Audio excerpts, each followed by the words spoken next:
আছেন। আসসালামু আলাইকুম গাইস, সবাই কেমন আছেন? আশা করি সবাই ভালো আছেন, আমরাও ভালো আছি।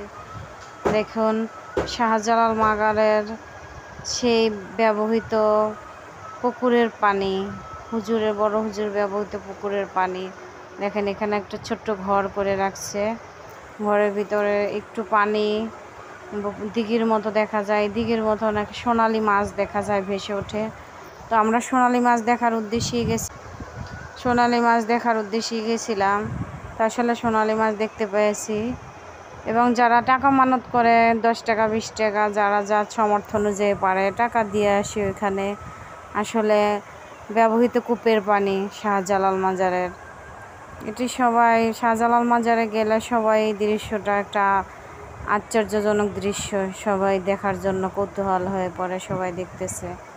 আসলে আমরাও দেখতে গেছিলাম, দেখে আসছি। আসলে আমাদের কাছে ভালোই লাগছে।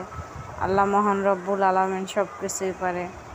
আল্লাহ মহান সৃষ্টি, তার কত অপরূপ দৃশ্য আসলে না দেখলে বোঝার কোনো উপায় নাই। আল্লাহই সর্বশ্রেষ্ঠ, উত্তম। বান্দারা তার উম্মাত। বন্ধুরা, ভালো থাকুন, সুস্থ থাকুন। আল্লাহ হাফেজ।